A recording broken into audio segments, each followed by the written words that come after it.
Nothing. So the split is a bit defunct.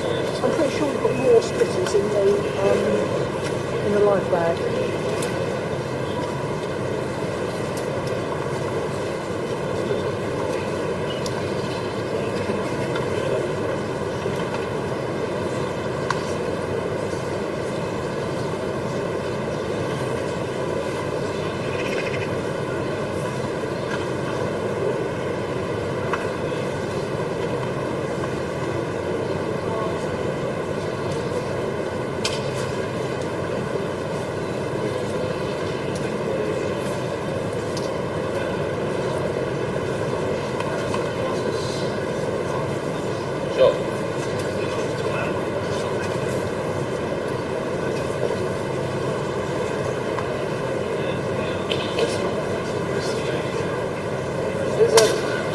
Is Zelensky expected back here this morning?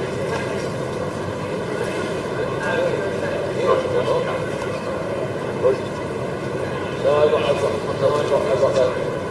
the snappers are shaking their head, and that's Meloni's coming. Yeah, so there we are. Okay, so in terms of Downing Street,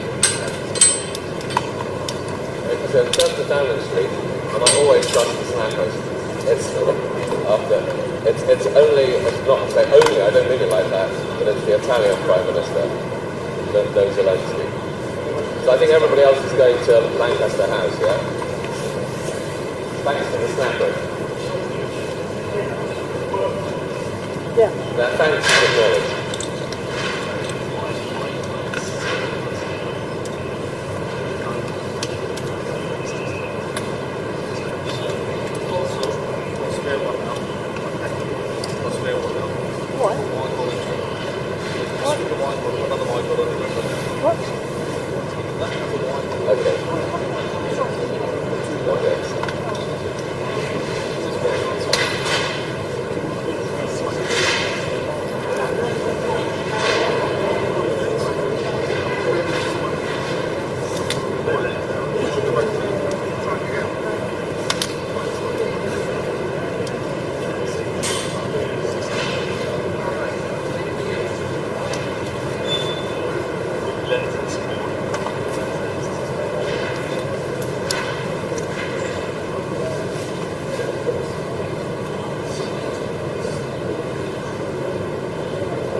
Straight to there.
Any good lines from Bader? Not? I didn't hear it. I stopped listening.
Yes, and it seems on two fronts, both the initial phase, and that is trying after Friday's bust-up between President Trump and President Zelensky to try and actually get the bones together for how he would stop the fighting, because that was one of the most interesting lines that came out of the interview that the Prime Minister gave with our colleague Laura Queensberg, which is to say that France and the UK and Ukraine were trying to come up with and then go back to the United States to Donald Trump. So in other words, acting as a bridge, if you like, as has been spoken about before. But yes, the second element with France and the UK in the lead would be, let's say you do get a deal and security guarantees, they would be at the core of a so-called coalition of the willing of countries who would actually presumably have troops on the ground in some way in Ukraine to make sure that the deal broke down.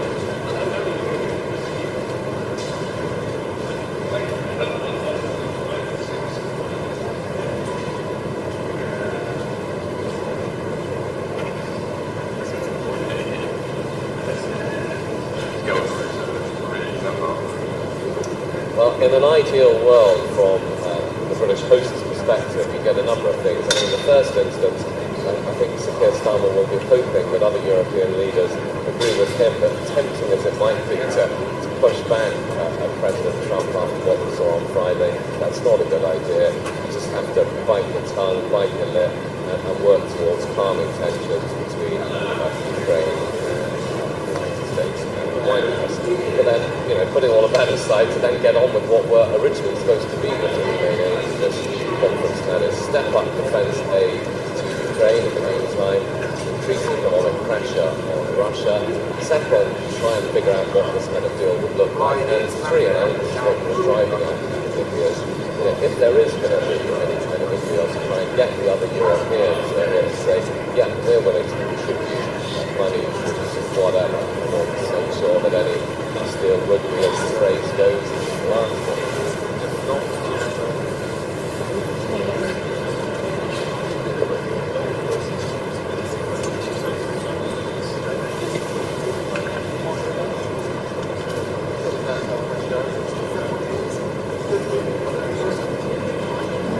that, of course, is the big question. All I can tell you is that what we've heard, can report on it, is what Europeans have said so far, that they want US gas. They don't think that it would work without it. I think that's another way of saying that at the moment, the vast majority of European leaders are focused on and all costs, no matter how much, fighting, to have to do. Try and the United States engage with Europe's security generally going forward, but also very specifically on this issue of Ukraine. Now, the question is, will it work? I mean, the Europeans will be as skillfully diplomatic as they want to be. Those meetings don't go as well. We're telling the one that Georgia. But let's say President Trump really does want to do a deal with President Putin, more interested in Russia and the United States relations with Russia, maintaining the line. Sorry, well, none of it's going to work.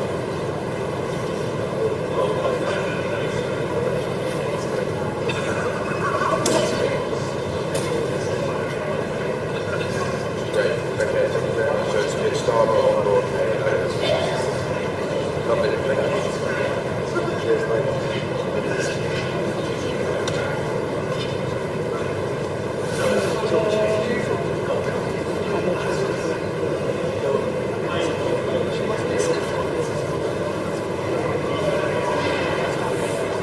It's a very interesting question, I think clearly that is going to play a part. I don't think anyone thinks, anything said about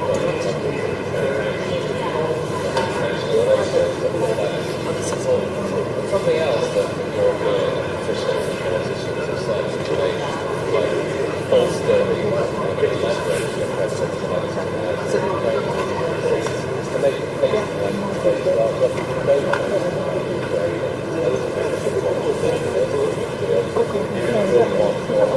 It was on there. We got caught up in my filming somewhere. Do you remember watching that?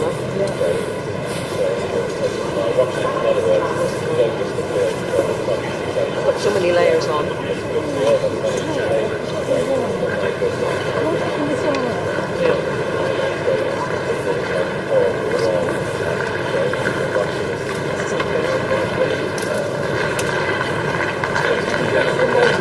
It was there.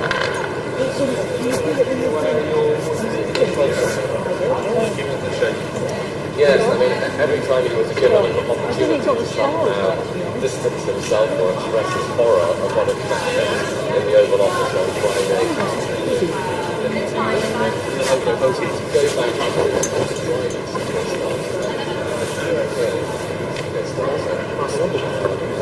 what is surprised that the United States engaged in publication of Ukraine, one of Europe's errors, more widely. That's what's driving it. But this idea, if you kept coming back to the last, the legislative question of what can the last weeks where we've seen that Ukraine survived between aid and sovereignty, or last week because Russia was wrong. What's the time out?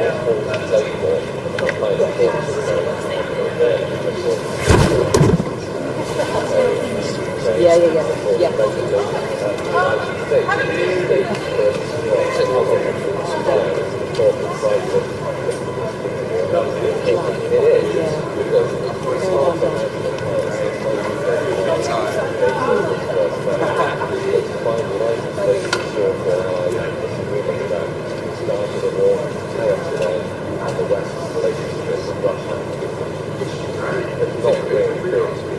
Just practice. Good. I saw that was one.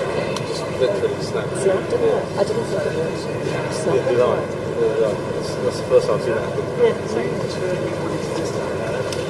From the water. Sure. Do you want me to put the... Yeah.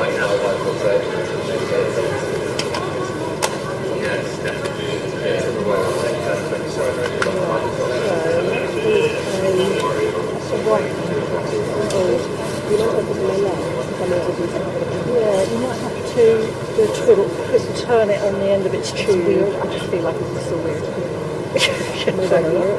Yeah, you'd be thinking about it all the time, and then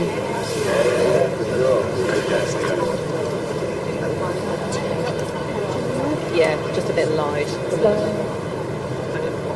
Try and move. I know it's not your ear, so you feel comfortable. Just put it. Yeah, let me just see. It's hard to hold it.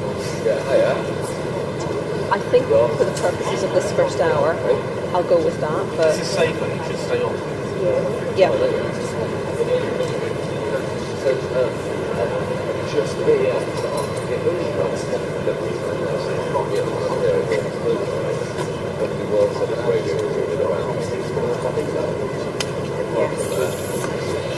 brilliant. Thank you so much. Mo, do me a favour. Would you mind passing over my bag? Phone number.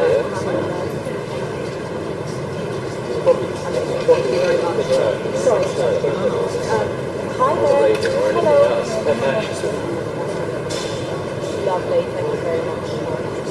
That's the header. I'm really glad at the header.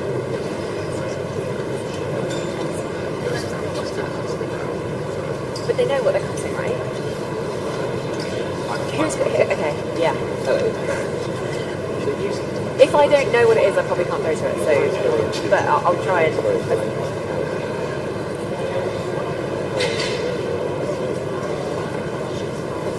It's good skills, Fred. It's really well done. I've never thought about that. Sorry, thank you. Oh yeah, just as long as it's tied. Okay. I'm not really precious about how it's tied. all your left back. I'll go with it. Oh, sorry, I thought you said can I move it?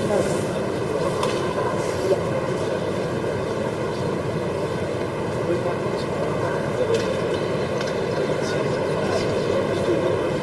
Sorry.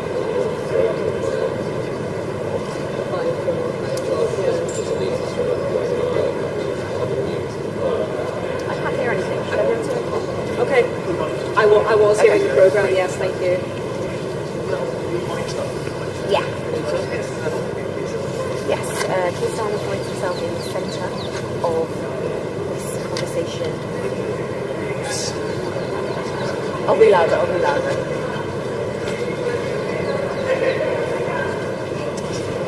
Your pieces I thought.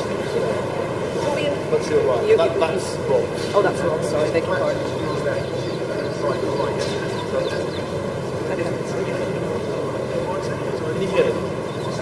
I will do when this goes in. Is that a problem?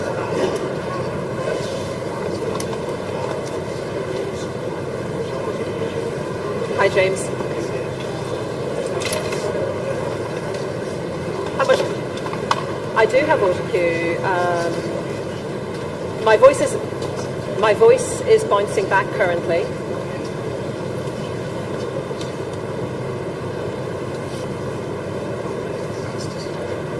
Oh yeah, because that's a massive impact. Yeah, live from London. This is BBC News. Sir Keir Starmer tells the BBC he will work on a peace deal with France and present it to the United States. That needs to say a Ukraine peace deal. Can someone add that word in?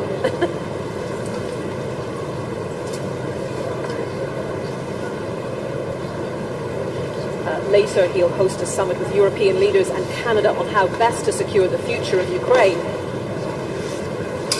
President Zelensky will also meet King Charles later. And in other news, Israel stops all humanitarian aid from entering Gaza because of a disagreement about a US proposal to extend the first phase of the ceasefire. Hamas condemns the move as cheap blackmail. Could we add the word Ukraine into the first headline, please?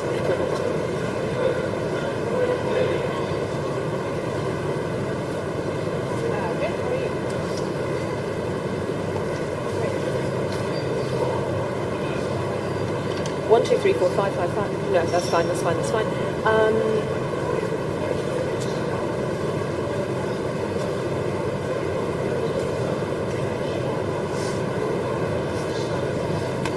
Okay.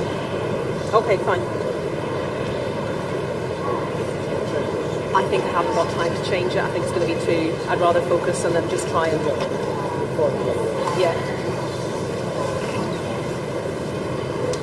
So, just so you know, I'll do a little bit of yeah, I'm going to ad-lib a top. I'll add, yeah. Cool.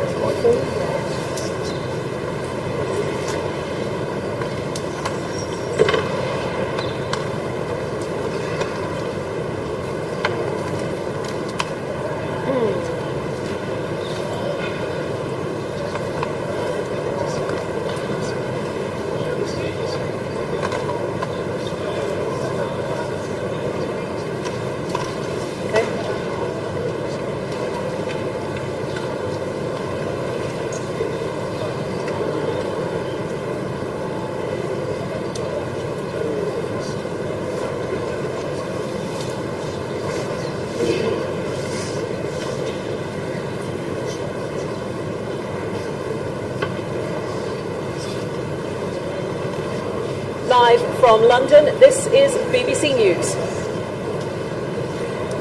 So Keir Starmer tells the BBC he will work on a peace deal with France and present it to the United States to try to end the war in Ukraine.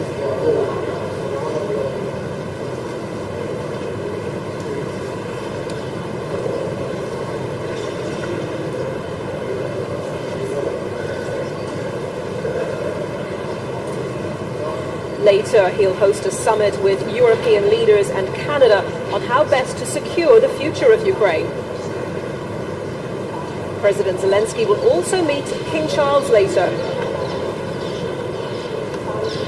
And in the day's other main news, Israel stops all humanitarian aid from entering Gaza because of a disagreement about a US proposal to extend the first phase of the ceasefire.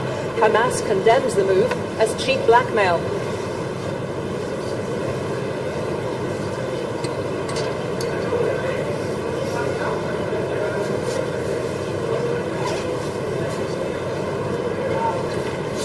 Hello and welcome to Downing Street. I'm Anita McVeigh, and here at BBC News we are going to be keeping you right up to date throughout the day on all the developments in this crucial Ukraine war summit, which is taking place just a stone's throw from here. In the words of the BBC's political editor, Chris Mason, the stakes for this summit are colossal. After that extraordinary meeting in the Oval Office involving President Trump and President Zelensky on Friday, two obvious and huge questions. One, will leaders gathered here today be focusing on trying to work out how they can patch up that relationship? Obviously they will. But also, plan B, what will they do if they can't fix those problems that we saw between President Zelensky of Ukraine and US President Donald Trump on Friday? So a huge amount at stake today. Well, we got some insight into the direction of travel a little earlier when the Prime Minister, Keir Starmer, was speaking to BBC's Laura Kunsberg. He was asked for his reaction, first of all, to what happened in the Oval Office on Friday between Presidents Trump and Zelensky. I think that's something he will be trying to convince other European leaders to do. But Downing Street have told me today they want this summit not just to be words. They feel like they've had enough declarations already. This will be to try How long and on this have side, James? as well. They want something tangible out of the summit, out of these discussions. Now, so Keir Starmer has given an interview this morning where he did lay out some sequencing of how a deal could be achieved. He said Three minutes on this. So Mo, when I'm talking like this, stay where I am, okay? Fine.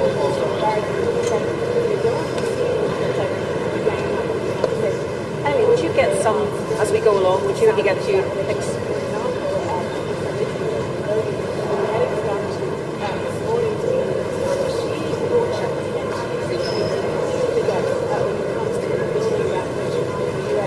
Yes. You give me an idea when you want me to, once I've finished, or when you think Rob and I have chatted for long enough, when to move on, yeah?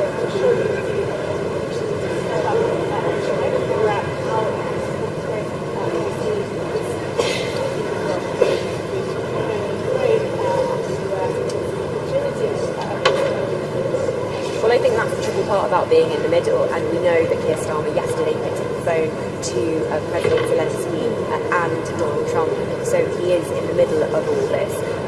Keir Starmer did say today he was watching in his office that awkward moment in the Oval Office. He was down the street watching that as it unfolded. He said no one wants to see that, but he didn't want to go any further on either side to sort of take the side, and that's the awkward position that he's straddling. I would say, again, on the issue today, Keir Starmer said that there would be a coalition of the willing in terms of EU leaders that could chip in, which kind of signals that it's perhaps not all European countries who might be part of this deal, but Keir Starmer and Emmanuel Macron spearheading it definitely, and I think that's what we'll see emerge from these talks later.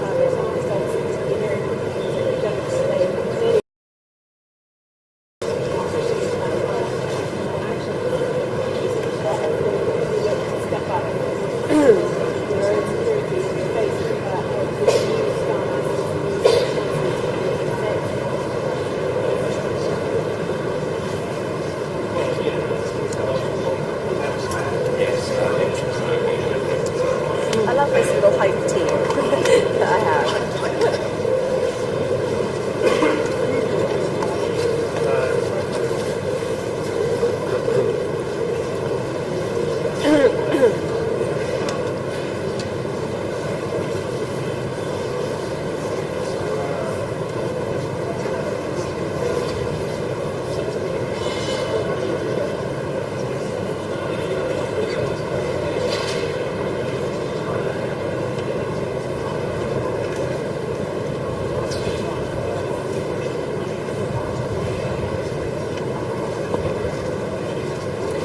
So Keir Starmer, the UK Prime Minister, well, Cammy Badenoch, the Conservative leader, was also asked what she thinks about Keir Starmer's plan for the UK and France to work with Kyiv to stop the war.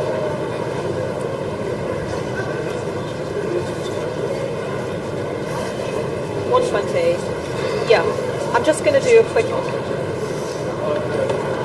Okay, I'm going to do a little run-through, first of all. Mo, I'm going to do a run-through of who's taking part today, first of all. I've got my list, because I won't remember them all. Oh, okay.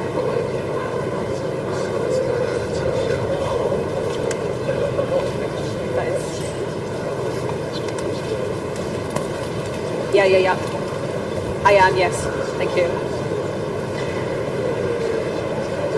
I think I've got it right anyway.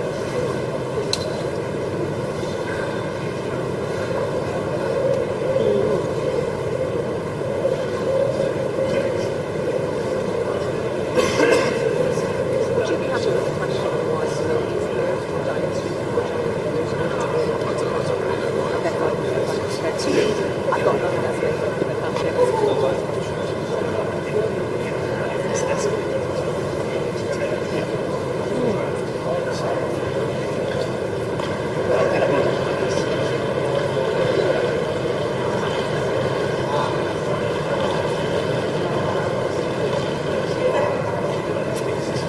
Well, let me just tell you who is going to be at this crucial meeting today. It's quite a list, which is why I've got it all in front of me, so I don't leave anyone out. Just to say, first of all, that we are expecting the Italian Prime Minister, Giorgia Meloni, to arrive at Downing Street a little later before heading to that meeting, which is taking place at Lancaster House. And so there will be the leaders of Ukraine, France, Germany, Denmark, Italy, the Netherlands, Norway, Poland, Spain, Canada, Finland, Sweden, Czechia and Romania. The Turkish Foreign Minister will be there, the NATO Secretary General Mark Rutte will be there, and the Presidents of the European Commission and the European Council will be there. So it is a huge gathering, hosted, of course, by the UK Prime Minister, Sir Keir Starmer. Well, let's talk about what we've learned so far today and what everyone gathered there at Lancaster House will be hoping to get out of the day. Joining me now is the BBC's Rob Watson. Rob, good to have you with me. What do you think, first of all, before we look at what Sir Keir Starmer says, these leaders gathering in London today, what are you hoping to achieve? Well, what Downing Street hopes they could do, and there's now an additional thing they need to do first, which is to try and calm things down between Ukraine and the United States. So that's an additional task. But I mean, essentially, why the UK was holding this summit, three things. Number one, to try and continue make sure that Ukraine continues to get military support, increase the economic pressure on Russia, make sure that any deal that's done is a good one. And then thirdly, and crucially, this is where Sir Keir Starmer is going to be doing some strong arming to say to the Europeans, yeah, we always talk a great game on Ukraine, but if there is going to be the need for some kind of force on the ground, people need to kind of come up to the plate. Yeah, and you make the point quite correctly that this meeting is always planned, and if we think back to what has happened this week, it's been an intense amount of activity.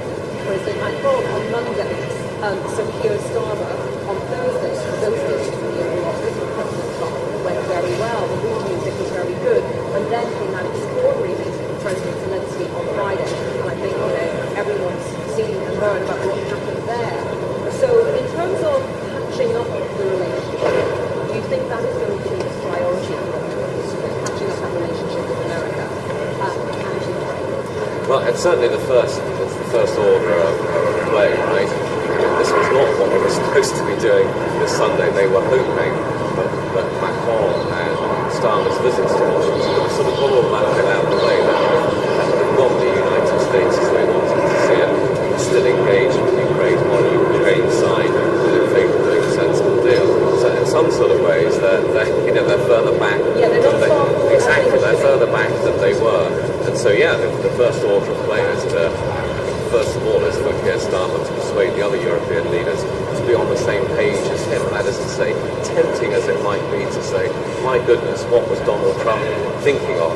The UK doesn't want some sort of European pylon trashing President Trump. He wants them to agree, look, we may have to bite our lips, but given how incredibly important it is to have the United States on board, let's do that. Let's try and patch things up with Ukraine and the United States. And how much then of today will be about that plan B I referred to, what they do if they can't patch up that relationship? Yeah, sorry, I think I didn't answer your plan B question properly at the start, Anita.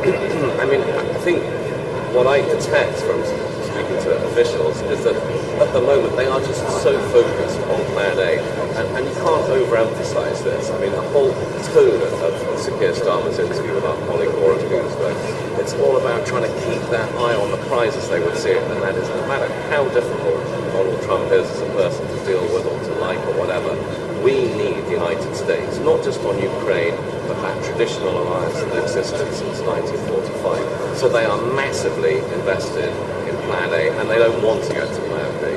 With the idea of Europe supporting Ukraine without the might of the United States behind it, I mean, they just don't want to go there. Would they, if they had to? Who knows? Okay, Rob, I hope we'll talk some more in a little while. Thank you very much. Well, I'm joined now by Andriy Zagorodnyuk, who is a distinguished fellow at the Atlantic Council's Eurasia Centre and the former Minister of Defence of Ukraine. Really good to have you with us on BBC News today on what is a huge, huge day for Ukraine, for the rest of the world as well, frankly. And I wonder, listening to the conversation, hopefully you were able to hear what Rob Watson and I were discussing, how much does Ukraine want that American backstop at the moment after the events that we saw in the Oval Office on Friday between President Trump and President Zelensky?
How likely is it at this point that you think the relationship can be repaired?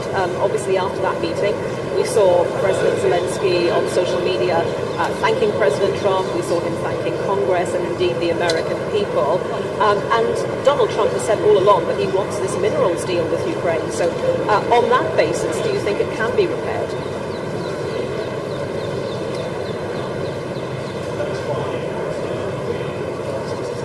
Andriy, unfortunately, apologies, we have lost our guest. Hopefully we'll try to get back to Andriy Zagorodnyuk. But right now I'm joined by Maria Zolkina, who is Head of Regional Security and Conflict Studies at Democratic Initiatives Foundation. She joins us now, Maria. Good to have you with us on BBC News as well. Just take stock of what you've heard from Sir Keir Starmer, the UK Prime Minister, today. He is saying that there are three key issues to sort out now: a strong Ukraine to fight on if necessary, or to be in a strong position to negotiate, a European element with security guarantees, and thirdly, a US backstop. Take us through your thoughts on those areas.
Do you think that anything can come out of this summit today that would be strong enough to persuade President Trump that Europe is doing more, is going further in its own defence, in the defence of Ukraine, that might alter his approach and make him more amenable to providing some kind of backstop?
So,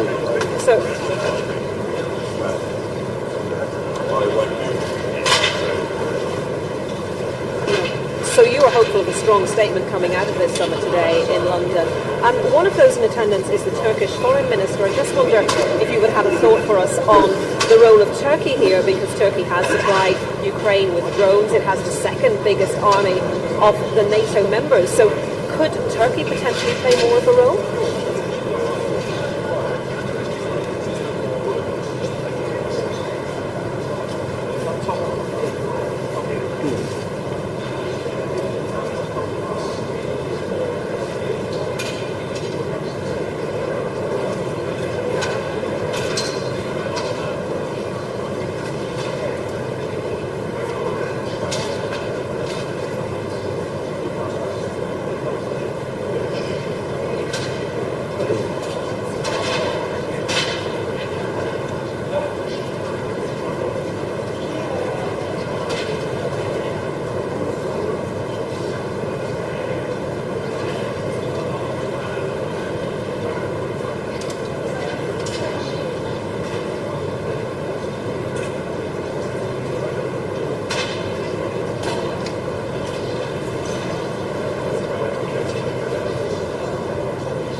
Maria Volpina, thank you very much for joining us on BBC News today and for your thoughts on today's story.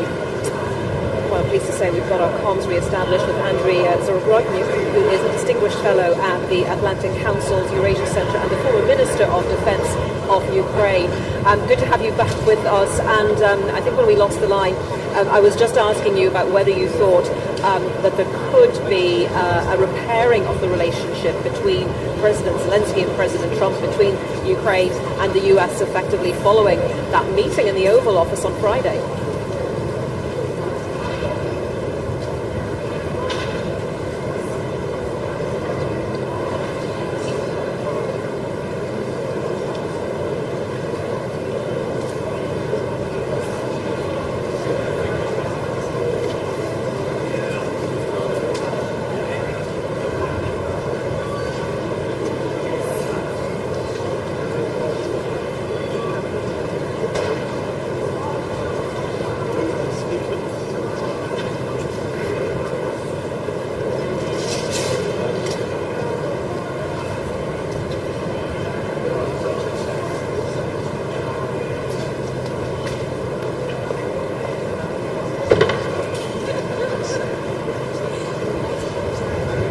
So Keir Starmer, UK Prime Minister, said earlier today that one of the elements that they would be looking at in this summit is a strong Ukraine to fight on if necessary.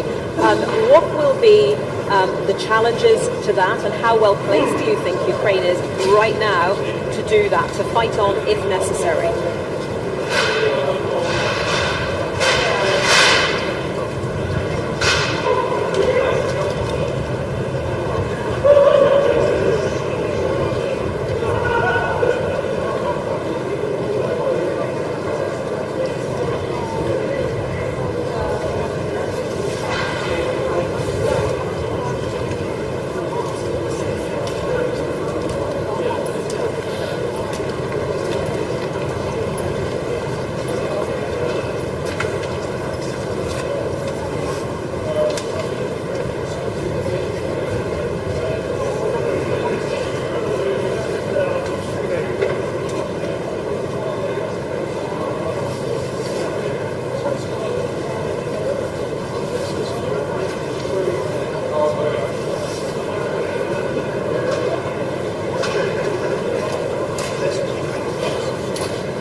Dmitry Zagorodny, thank you very much for joining us on BBC News today. And of course, we are here in Downing Street. The door number 10 behind us will be keeping a very close eye on all the developments at Lancaster House, a very short distance from here, where the summit is taking place. Rob is still with me. We've got about a minute, Rob.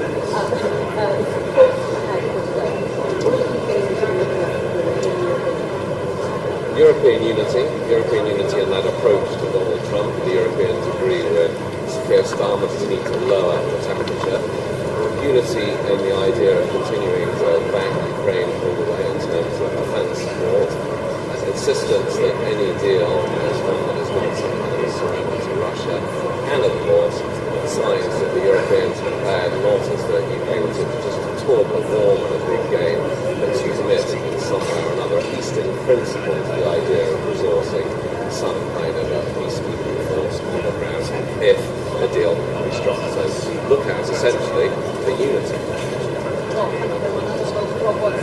And yet that's an interesting concept, isn't it, unity, when on the one hand you've got US, and then here in London today you have got multiple countries, multiple states, who probably all have, slight variations. They broadly, obviously, are together on supporting Ukraine, but some may be more minded to work with the US than others. Others may be more independently minded. It's coming together with a strong statement at the end of today in support of Ukraine, and let's see where that takes the discussion with the United States. We will be here all day following that. Do stay with us on BBC News.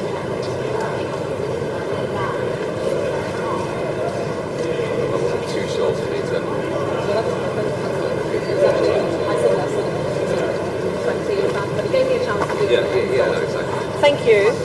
I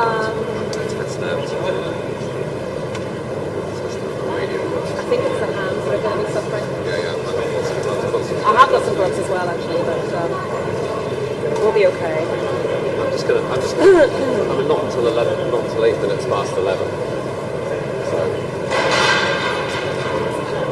Oh yeah, sure. Yes. Yeah, the next minute doesn't until 11, 8 minutes past 11. Okay. Okay. Okay. Okay. Okay, fine.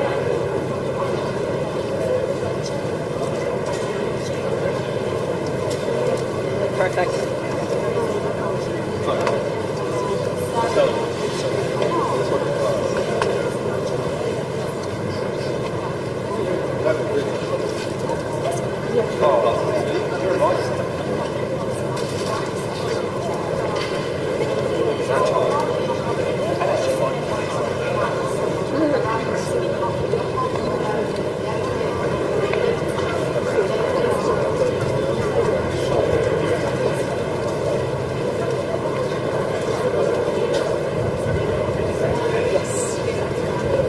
Into a long sort of Keir Starmer.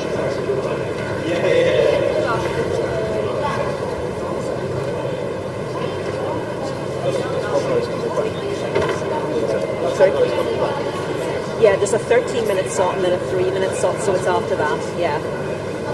But I don't know if he does know. Ellen. So it's a 13-minute slot on Scooter and then a 3-minute slot. And then we'll call back up.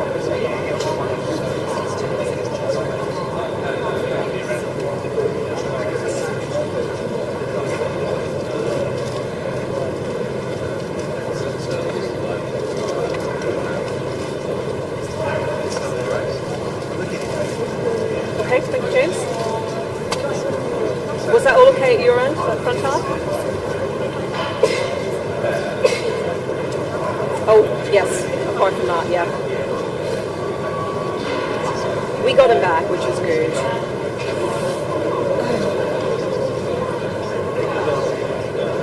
Will do.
is BBC News. Welcome back to Downing Street here in London. The headlines for you. So Keir Starmer tells the BBC he will work on a peace deal with France and present it to the United States to try to end the war in Ukraine. You've got the King's pictures on. Yeah. Okay, cool. See you later.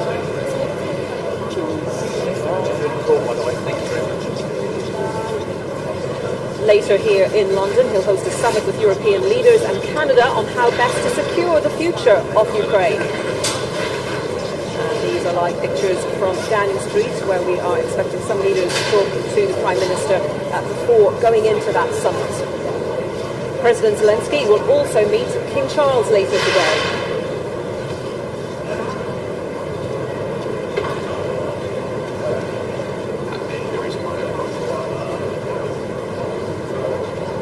The Italian leader Giorgia Meloni expected here fairly soon, in the next hour or so, to meet Sir Keir Starmer, part of this huge day of diplomacy, a really crucial day. We saw President Macron of France and Sir Keir Starmer visit the White House, have those discussions in the Oval Office with President Trump earlier in the week. Really warm encounters, I think most people would agree, very friendly. And then came that meeting between President Zelensky and President Trump on Friday, which really did not go well for Ukraine, did not go well for the United States. And so we're left here today with this summit, which was planned before all of those meetings in the White House. But on their agenda now, they have this issue of how to repair the relationship between President Zelensky and President Trump, between Ukraine and the US, before they get on to other substantive points. They were hoping, obviously, to make more progress on what they can do to come up with a deal to bring an end to the war in Ukraine, also to look at what we're calling the Plan B. What happens if they don't get the cooperation, the security guarantees, that security backstop from the US that certainly the UK Prime Minister believes is essential, certainly President Zelensky believes is essential. Well, we heard a little bit more about Sir Keir Starmer's thinking earlier today when he was speaking to the BBC's Laura Koonsberg, and he was asked, first of all, for his reaction to what happened in the Oval Office on Friday between Presidents Trump and Zelensky.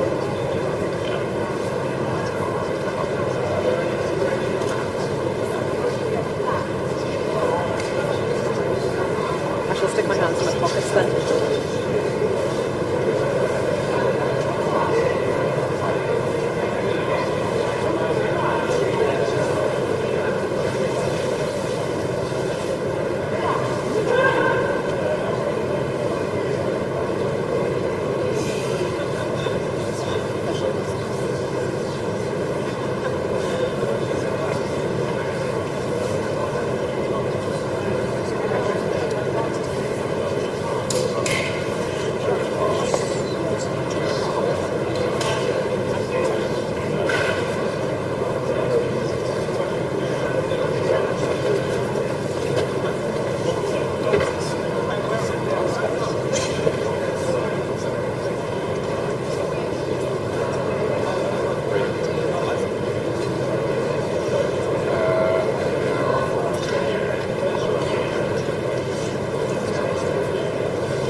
you doing? Nice to see you.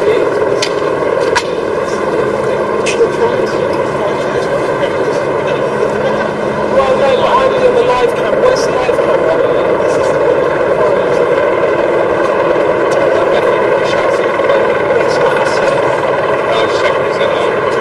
Yeah, you don't need to.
Yesterday afternoon call.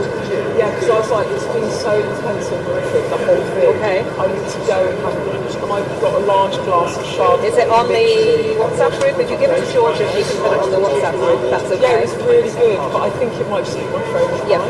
I needed to sort of, I needed to just go to another world where all this isn't happening. Do you know what I mean? Yes. You know what I mean? Something like that. Yeah, honestly, for the press conference, I had this question about being an unreliable story, like why should they all trust you type thing. And then I was like, oh, it feels a bit interesting to that.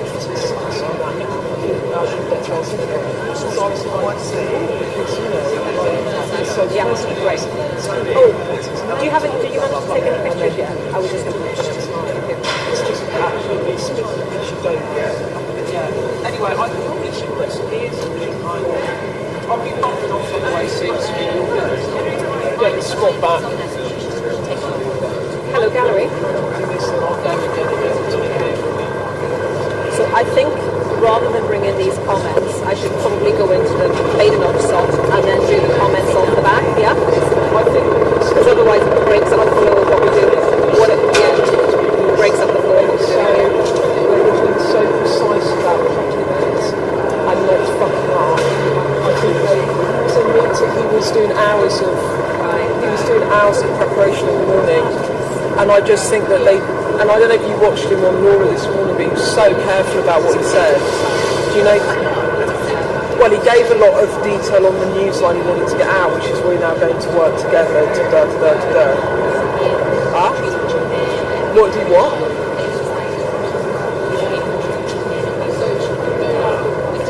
Yeah, but that well, basically the Europeans aren't prepared to put these people forcing without US backstops, and the US is not prepared to put backstop in without them stepping on defence spec. So his job is to try and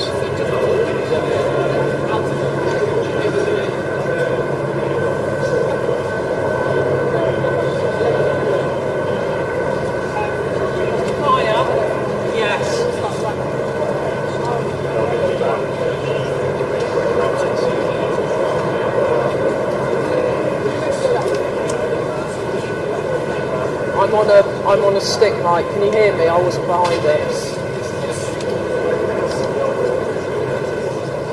Okay, do you want me on a... I need to be on a lapel mic.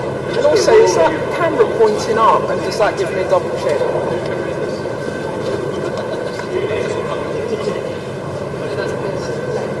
I'll just get rid of that. I need a lapel mic. Hi, Uni, I need a lapel mic.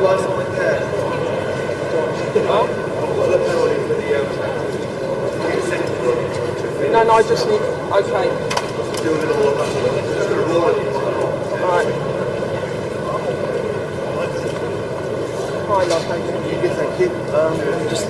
Is that pointing upwards? Or does it give me a double chin? It does give me a double chin. I don't want... You're asking the wrong person about... It's Daisy.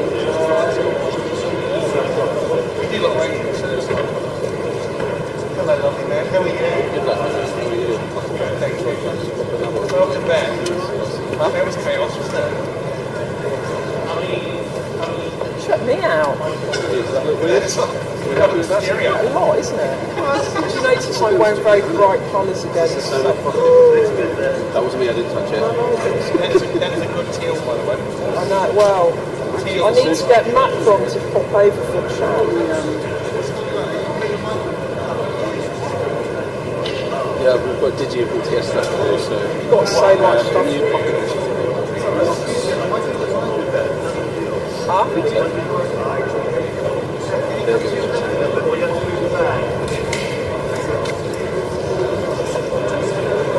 Can I have some food, Finn? Yes. Pass me something now. What have you got? We've got sandwiches, I might eat the crisps, sandwiches. popcorn. I might have a sandwich. I haven't eaten yet.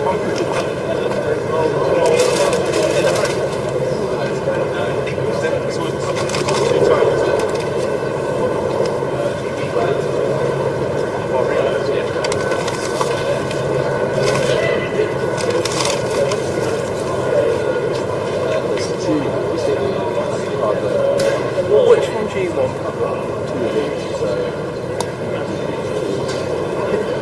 don't know, what do you think?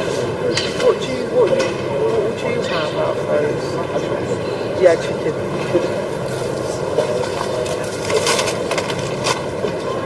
Can you pass me my... Oh no, I've got... Can you pass me my stool? Can you just bring me my stool? I'll put my stool there. Thank you. Matt Barbette wants to know what Putin was sitting and thinking in the Kremlin.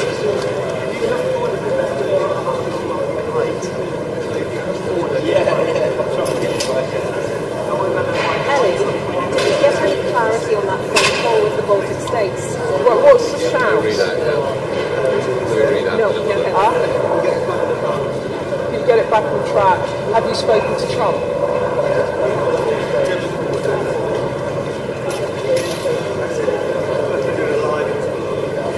Don't know. I think they should just get me up live and get me chatting now, because they've got loads of talking heads on, and I actually... Why don't you just get them to get me to chat into it a bit more? Yeah, Ben, so you're live at the end of this hour, and then from the top, probably into the yeah, that's cool. Are you producing? Are you the film producer today?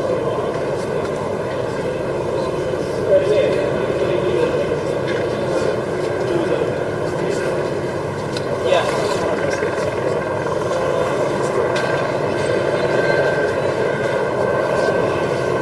I think Trump a reliable ally is nice. Can you trust Trump? Can you trust Trump? Do you need to step up your security defense? I'll just do loads. I didn't feel there was enough shouting yesterday at Zelensky.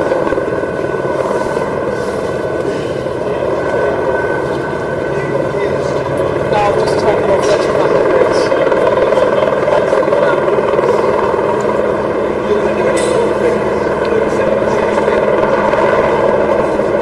Yeah, we can do. Do you want me to do that?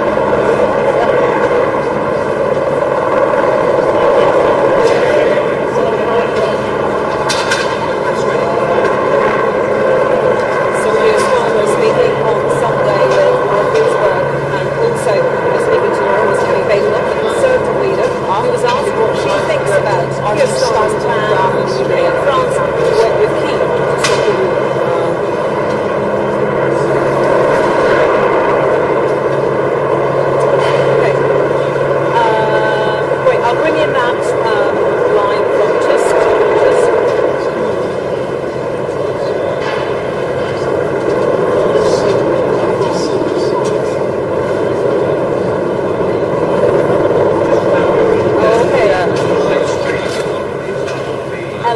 Do you have something, have you been sent something on John Swinney, presumably at the state visit?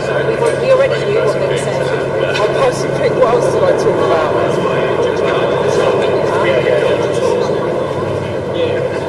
what things? Food to the world.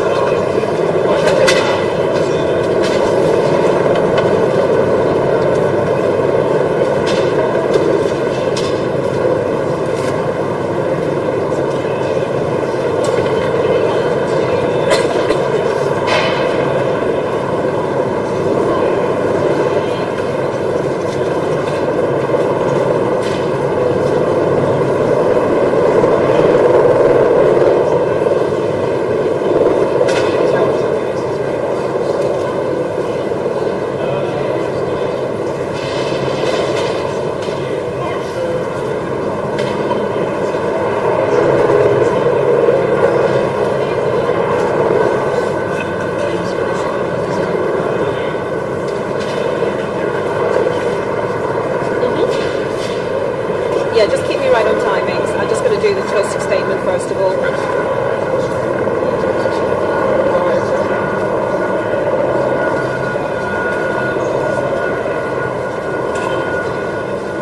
Do you want to do this thing? Why are you standing up far away from me?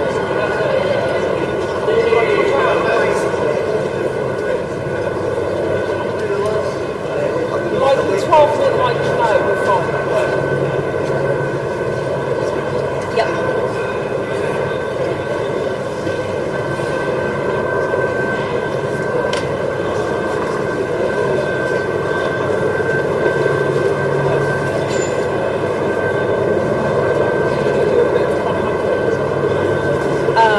So how long would it be if you drop the browser sequence?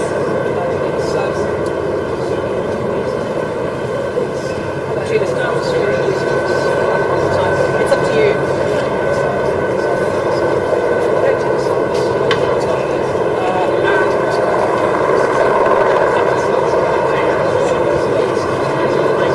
Okay, 15 seconds.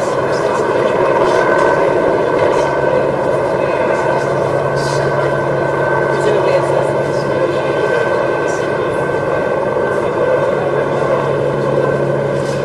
okay, we made enough there. Let me just bring in a statement we had from Donald Tusk, the Polish Prime Minister, just before her set off to travel to London for this Ukraine summit. And he says he is urging European leaders to reinforce NATO's. And here's the quote: "It will be a real test of the intentions and the capabilities of each European state to have more European troops present in Finland, the Baltic states, and Poland on the border with Russia and Belarus." So Mr. Tusk also says he supports the proposal from the Italian Prime Minister Giorgia Meloni, who's due here in Downing Street very soon, to convene the summit of European leaders and the United States. Well, let's discuss those latest comments with BBC's Rob Watson, joining me here in Downing Street. And I just want to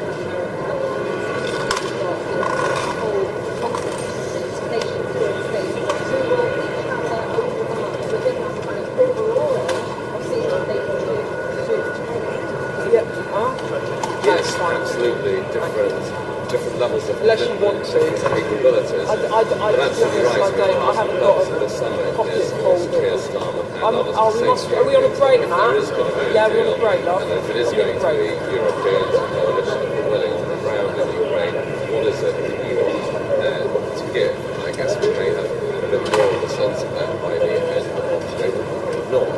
We may. But I think you've highlighted an interesting point earlier, which I think maybe I didn't pick up on properly enough, and that is that there are varying degrees of differing views in Europe about how to deal with Donald Trump and the United States' future place in the security of Europe, not just in the Ukraine crisis. One end of the spectrum, countries like the United Kingdom, we heard that clearly from Keir Starmer, and Italy, who absolutely that's absolutely fine. want to keep the United States engaged, not just one Europe, but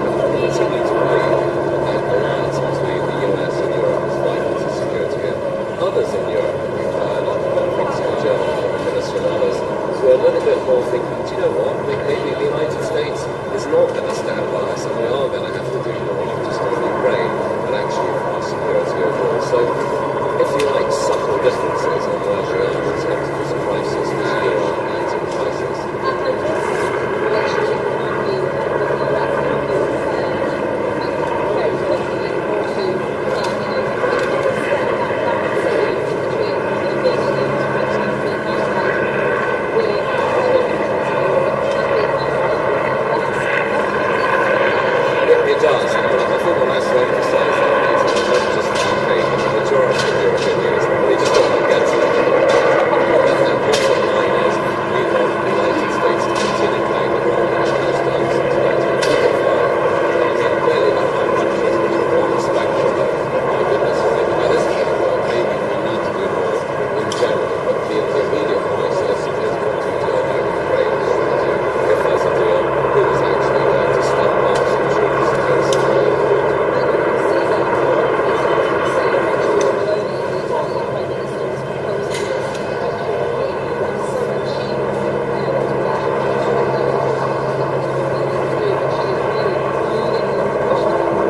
Yes, I mean, she's more on what you might call the Starmer end of the spectrum. That is, that you have to bite your lip, whatever you think of whatever you think of the style of the government. You have to keep your own main eyes, which most Europeans is keeping that post-1945 alliance going across the Atlantic, pretty much at all costs. So she's on that spectrum of what Keir Starmer saying, at all costs, let's try and calm things down, take your and it may not work, right, but they're on part of that spectrum because they have every effort must be made, no matter how uncomfortable it might make you feel.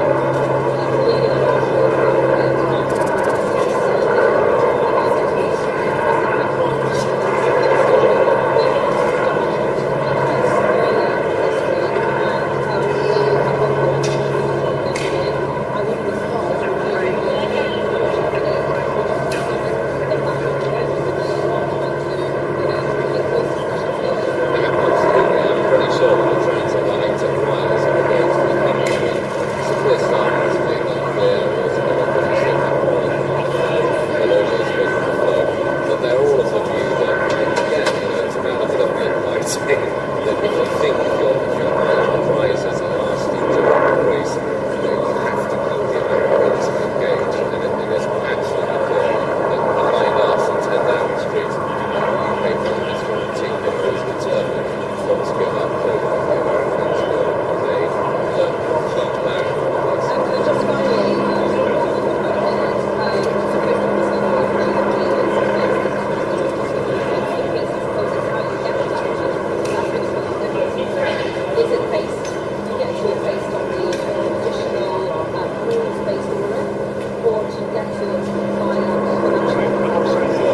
Yes, I mean, Donald Trump himself has made it clear on so many occasions. He said one of the first things he wanted to do when he got to the White House was to end the war in Ukraine. So yeah, nobody doubts that he wants that peace. The question is on whose terms, and President Putin's terms, or Ukraine and Europe's terms. And really, why this is a major point, major point to the justices that the first axis of the US and the Europeans disagreeing on who started a war, how to end it, and what relations between the West and Russia should be. Yes, that's right. The Prime Minister Meloni of Italy, a close Trump ally.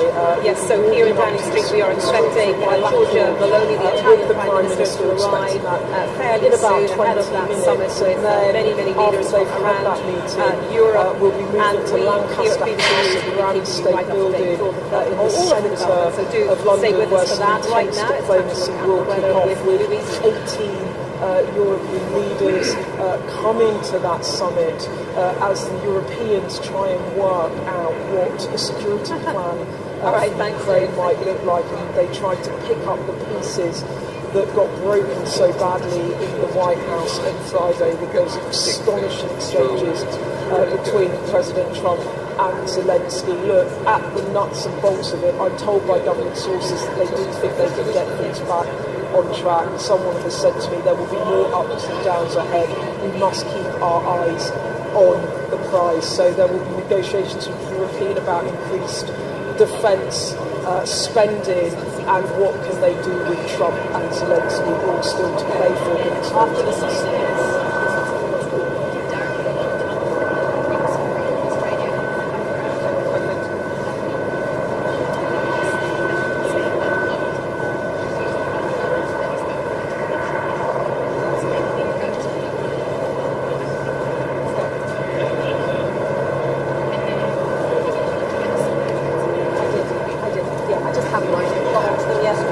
he's already said, I can bring it back in. Yeah, I just haven't put it in. You have already. Do you want me to put it into the system? It's fine. Put it into the system. Haven't put it in yet. I had another one earlier that I also didn't put into the system.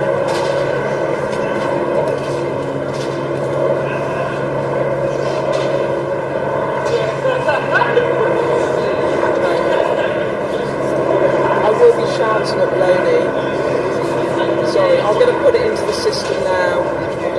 Sorry about that. I sometimes forget to do that.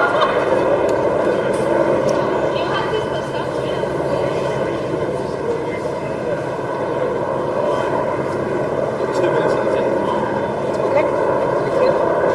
I had another one I put out earlier.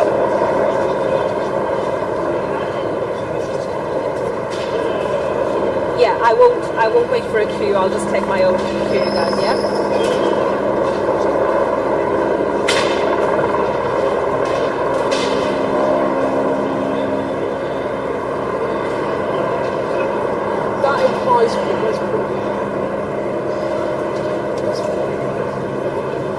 Hi Rachel, hi there.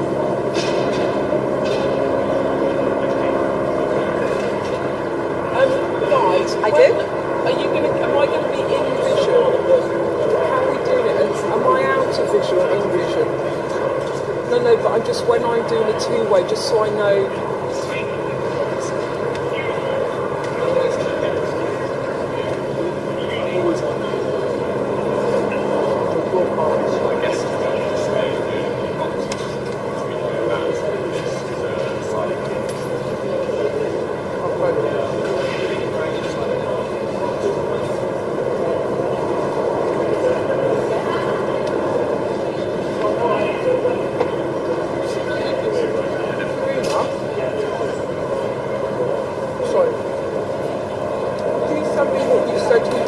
About defence spending and stuff, about the Europeans. Yeah, what he actually said about they need to. You said it to me earlier. Yeah, that stuff. Could you send it to me because I missed that bit? It's quite nice colour. Thank you.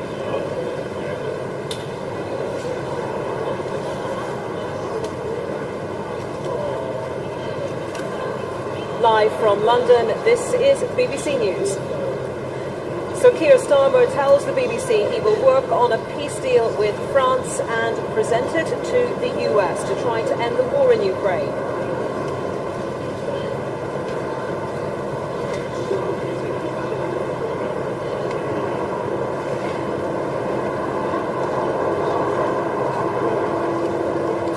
These are live pictures from Downing Street where we will be through the day. We're expecting leaders to arrive here to talk to the Prime Minister, including the Italian Prime Minister, Giorgia Meloni. Later, he will host a summit with European leaders and Canada on how best to secure the future of Ukraine.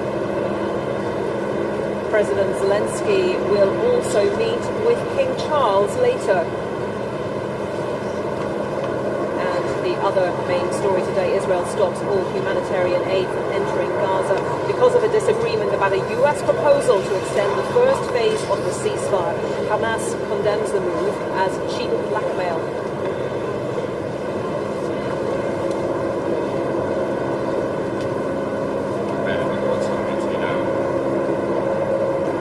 Oh, thank you. Welcome to Central London.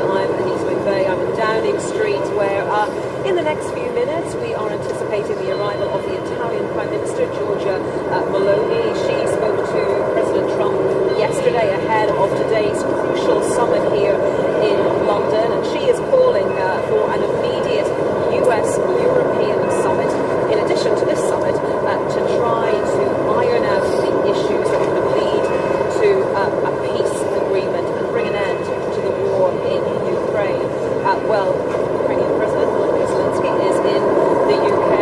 You may have seen him yesterday being greeted by Sir Keir Starmer here in Downing Street, and he will be attending that European leaders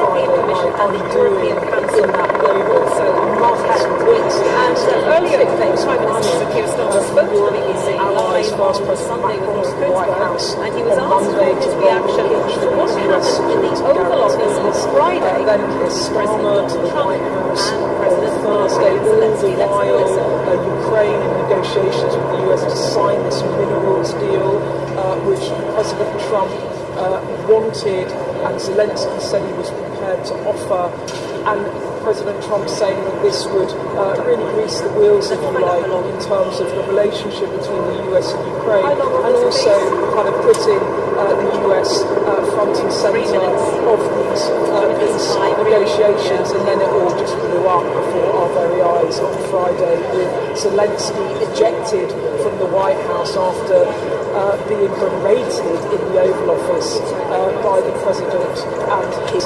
Vice President J.D. Vance, and it has left European allies reeling over the past 48 hours. There has been frantic diplomacy led by our Prime Minister Keir Starmer. He had a call with Zelensky and President Trump after the White House blow-up. Zelensky here yesterday had another call with President Trump on Saturday afternoon, as well as with President Macron. There have been no readouts from Downing Street on what has been going on.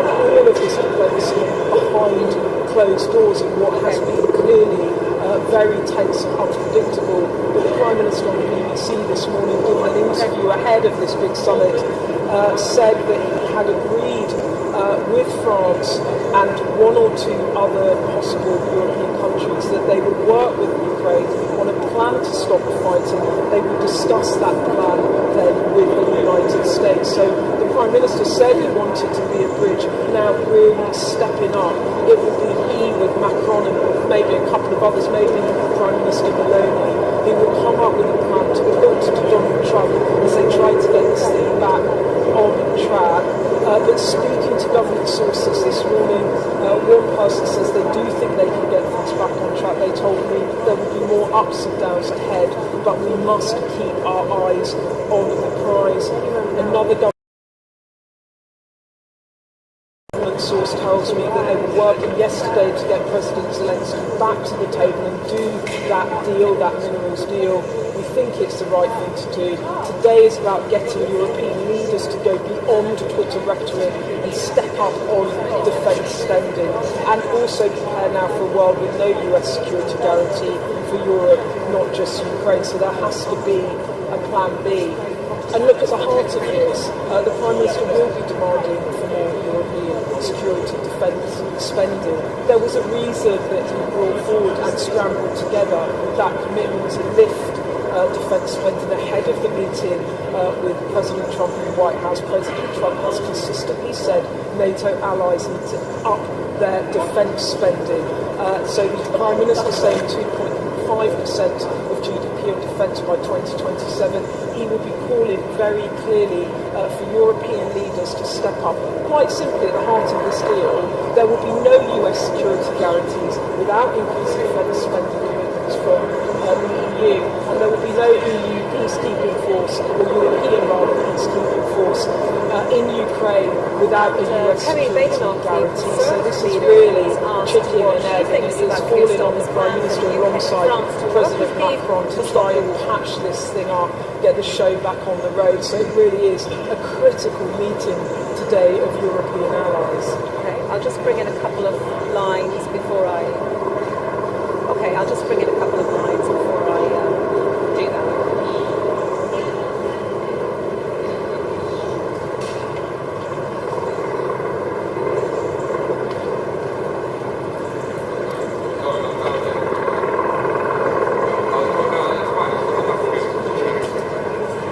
I think the thing about what's going on between Keir Starmer and President Trump, so we're just waiting for Prime Minister Malone, a bit of news behind me. I think what's really going on here is, and you saw it in the atmospherics of how Keir Starmer approached questions about was he shocked to see what he saw in the White House. You know, being called on really to call out President Trump. He's just not going to do that. He kept saying no one wants to see this. Of course, it made me uncomfortable. And then he kept reverting to I just want to get this back on track. I want to approach. The main thing is lasting peace. He said that he trusted President Trump. Look, he just does not want to get into words and criticism because he knows that it will potentially destabilise things again. The thing about President Trump going into that White House meeting that Keir Starmer understood because he prepped so well by all the Sherpas, the officials going back and forth, is Trump really deals in London, relationships that matters to him. He's not so good on detail, he's on how he relates and interacts with someone. And Keir Starmer understood that well, and the way he handled himself in those meetings. He said very little in the Oval Office and let Donald Trump take the floor. He tried to flatter him. He gave him the invite for a summit of Charles. He understood that there was a way of trying to do a deal with President Trump, and he played his cards well. I think what happened with Zelensky was after quite a sustained period where it seemed to go well. Things were said by the Vice President. Zelensky reacted, Trump blew up, and suddenly all of that carefully even more orchestrated diplomacy carried out by European allies appeared to unravel. And I think what's happening now is the Prime Minister's trying to get it back on track. But look, in the Oval Office on Thursday, President Trump could not have been more charming, if you like, to our Prime Minister, and he was very positive about President Zelensky. He said over recent weeks. I want to take you back to Friday, first of all. It's been a really busy week diplomatically, but that meeting in the Oval Office on Friday between Donald Trump and Volodymyr Zelensky and you were saying it. So he was, in his mind, in his presentation, at least when we were there, it felt like this was carefully orchestrated to get to the point today where European allies would have come forward and said that they would spend more on defence, but in the moment, in the emotion, it just blew up in a way that I am sure President Zelensky did not want to happen. And the thing about people talking about whether it was orchestrated or not, in a way, if President Trump comes back to the table, then they can get it back on track. That's what number 10 at least says. When you talk to people around Keir Starmer about how do they handle President Trump, they would always say, you think it was planned? Do you think it was planned? It was intentional? Many people out there have been really upset by the way Zelensky was treated as a wartime leader. You saw them compare and contrast how the Prime Minister dealt with Zelensky when he came to the street and embraced the Prime Minister, walked down the street. Had him into number 10 and it was a show of strength, if you like. But really what they care about is getting this back on track and dealing with Donald Trump. Because like it or not, at the moment, in terms of peacekeeping forces, the Europeans feel they need US support in order to put potentially troops in to maintain the peace. And also some of our defence equipment needs US technology to work. So whether or not the Europeans want to turn their back on Trump or Zelensky wants to turn his back on Trump, at the moment they simply can't afford to. There is a bigger, longer-term question about how reliable a partner the US is under a Trump White House. Keir Starmer saying he didn't want to get caught up in the outrage. He wants to get on with coming up with a plan. But when this summit they are where they are, that's what they were hoping that the meeting between Keir Starmer and the French President Emmanuel Macron, also in Washington this week, would really lay the groundwork for what they were doing here in London today. However, they now, in addition to what they had hoped to achieve, have hoped to also work out how to repair that US-UK relationship to a certain extent as well. I'm just looking to see if it's actually Larry the cat rather than anyone watching. Larry the Downing Street cat, not any sign of Giorgia Meloni, the Italian Prime Minister arriving. So just on that point, Kim Darren, where or how do the people gathered here to start to think about repairing that relationship? When we were in Washington and we were talking to people in Washington, the thing that I took away from some of the discussions I had behind the scenes was there will not be US security guarantees for Ukraine without Europeans doing their bit. But President Trump has told NATO allies that he wants to spend 5% of GDP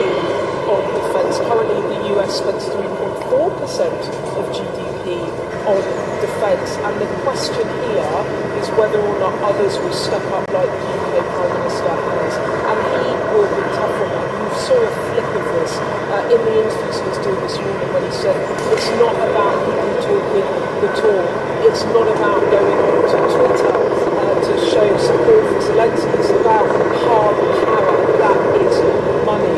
And he said earlier today, I think the UK and France are the most advanced in thinking on this, and that's why President Macron and I are going to be working on the plan which they then discuss with the US, but they are committed to increasing their defence spend, and I think the question is which other allies will step up today, and will it be at the end of this summit that the Europeans are able to see other countries make some sort of commitment that they can put up as a movement to President Trump. I think there's also another question here about the UK, because the Prime Minister has agreed to increase our defence spend to 2.5% of GDP by 2027. He said that he will then raise it to 3% post-2030 should he win another general election. Of course, it's up to voters to decide whether they want to give him a second term, but there will be pressure on whether or not they have to bring that forward. And I think the point about the optics of the White House on Friday was it reaffirmed to the leaders that Trump is potentially a very unreliable ally. So even if they can get some short-term deal across the line of support from Trump, it's going to be in Ukraine. The emergence of a more isolationist, transactional, strong power Trump in the White House, where he has clearly said, or allowed his allies to, that European security is not his focus, and he's looking to China. That is where the US is really interested in terms of their own foreign policy. It's a message to the Europeans. You cannot rely on the relationships that have governed our international relations and approach to foreign policy for the past 78 years. And so there's a much bigger question here about how Europe responds. Look, after On point two of the cold there, do you think Donald Trump can be persuaded to agree to that security in defence because they guarantee they needed to. They before the deal invested is signed? Because at the moment money he is saying there has to be a deal, education, and to then he'll welfare, think about, then he'll look at and now there's this moment security guarantees where everything has the US changed, might and that's be the able Prime to Minister's provide. words, But, you know, if not he was mine. doing a deal, And defence spending now has to be a core before he agreed to it. So do you think the US will be persuaded Trump, to do that first, to by the clearly US what those security guarantees will will be if, if, for example, he suggested discussion, but I think what the Prime Minister will be looking for today, and I'm sure that is somehow choreographed, is some commitments on defence spending from fellow NATO allies.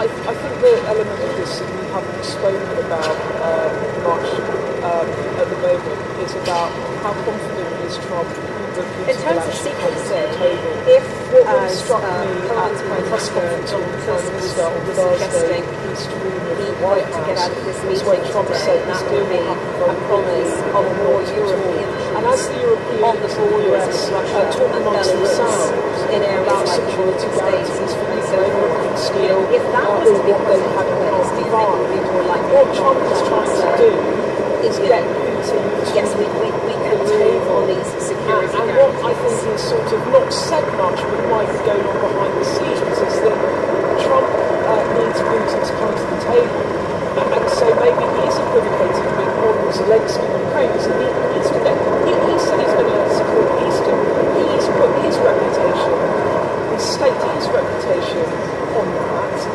And what if President Putin doesn't come to the table? And I think that, in a way, some of the behaviour of Trump in the White House on Friday might be a reflection of a sense that maybe President Putin isn't locked into this. And as you said, how can other allies behind the scene try and influence Putin or discuss it with him? Because what Trump was making a point about last week in his negotiations was no one had spoken to President Putin, and actually it was he that called President Putin. European allies don't much like that, but actually to end this war, there has to be a negotiation. Well, just a final thought from you, Darren, if I may. And Trump has been working to try to get looking ahead to today then, what would you be looking to see coming out and that is a of this question about security summit the minds way of of the Russians. They might see this disintegration between Zelensky and Trump as a way of strengthening them on the battlefield, as a disincentive to come and negotiate, and then it will be up to other allies to try and make Greece those wheels, but that is very uncertain. I think what is more certain, we can be more certain about, is the Europeans at least are trying to work out what they can do on their side in order to try and have a ceasefire after 3 years of conflict.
sidelined from the talks, but this unique position that the UK has as the bridge between the US and the UK, particularly with a Trump White House, was effective under President Biden, who would often go to Germany and France over the UK. But this is a White House that doesn't much like the US, threatening tariffs in the European Union. It doesn't particularly favour the NATO alliance, the security alliance of European countries and Canada as well. And the President finds himself in this position where he really is becoming, alongside President Macron, the person that is trying to find common ground between the European Union and the US. So it is a critical day. And it is quite, if you stop for a moment and think about it, normally it is the US that lead these types of negotiations. And now we find ourselves with the Prime Minister saying this morning that he and President Macron, alongside one or two others, will be putting together a peace plan for Ukraine that they then put to the US. Now, just step back for a moment and think about foreign policy for decades. That is not how business has been done between allies over many years of successive White Houses, and that really reflects the gear change that we now have with President Trump in the White House as the Europeans step up and try to take the lead and try to persuade Donald Trump to come in behind them rather than lead them when it comes to foreign policy and defence.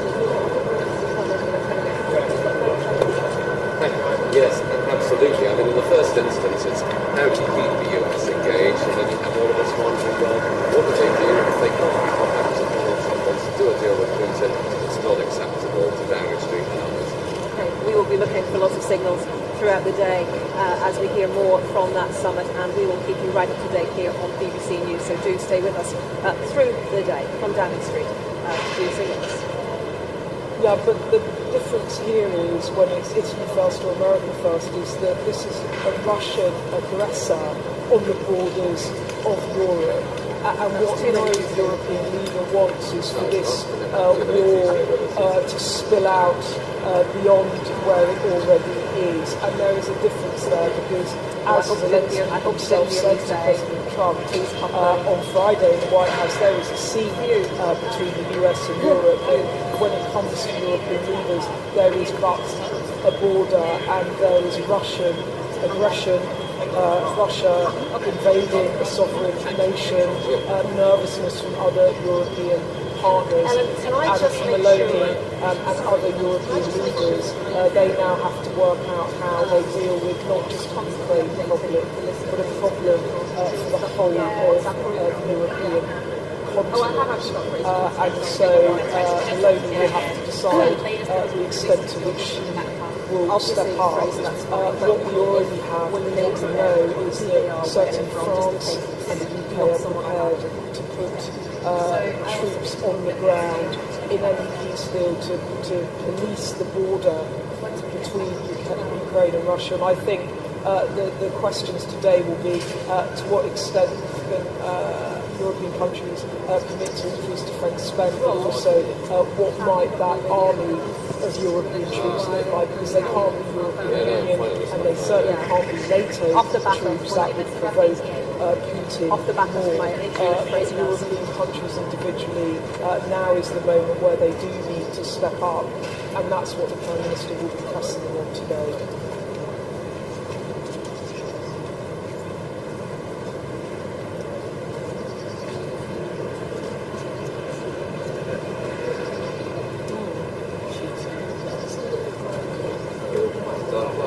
Oh, I need to get in those.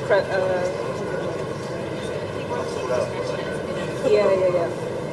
I've asked them to make them.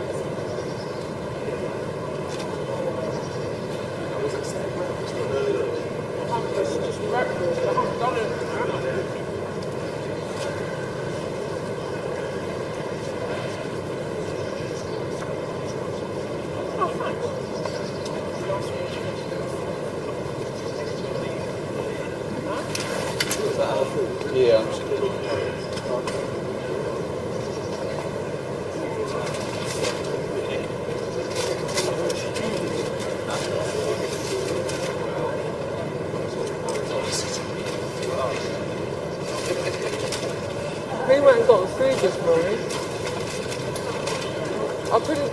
done with coffee. Do you have coffee? Yeah, let's do it.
Prime Minister Meloni, will you increase your defence spend?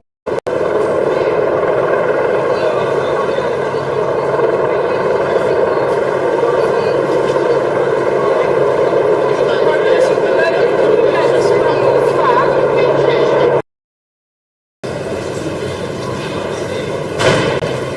Am I missing anything good on listening to Laura?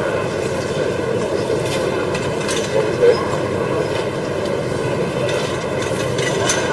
Well, you cannot know that. Sort of what I cannot say that's it. It's not so much, but it's nice to see you. Yeah, that is true. I'm so glad that I felt that I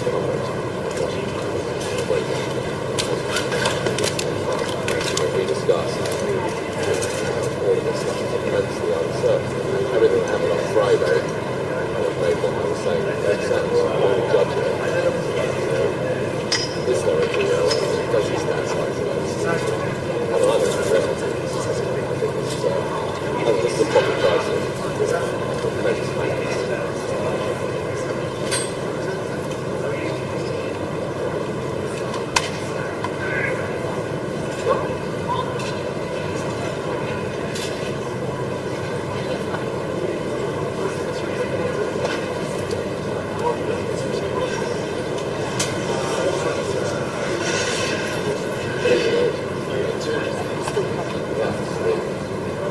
I think a lot of people who watched on Friday would say it's looking very unlikely. Who knows?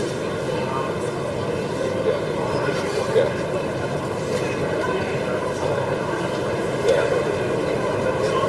I don't know if again is the answer. It's a key question. And I think they're just desperately trying to avoid that. You know what I mean? They're not they're still very much committed.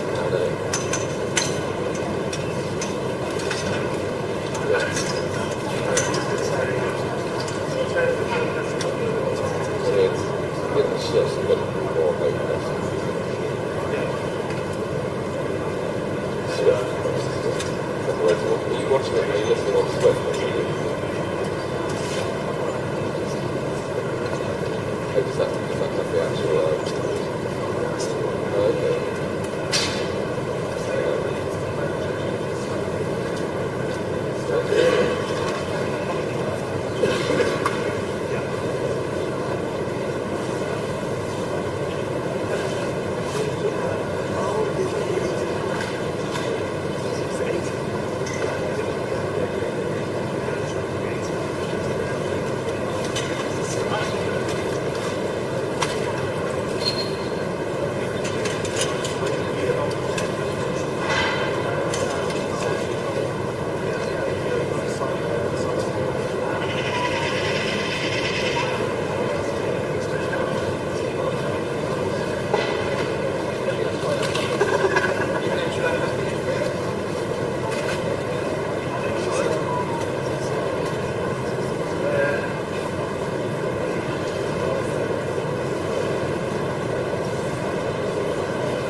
minutes, but I'll carry on watching.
Is Zelensky expected back here this morning?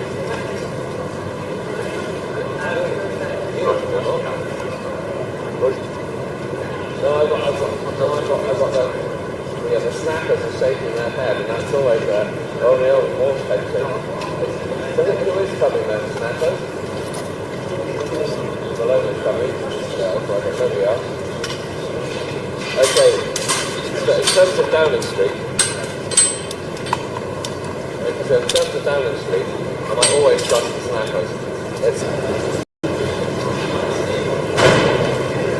I missing anything good on listening to Laura? What was good? Well, I don't know, that's sort of what I want to live up to. It's not so much, but it's nice to see you. Yeah, that was true. I'm so glad that I felt like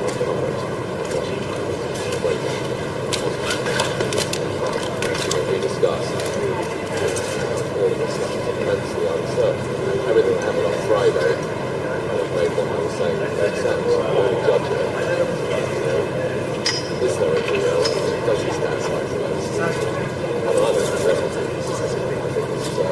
I think this is a proper crisis. Immense factors.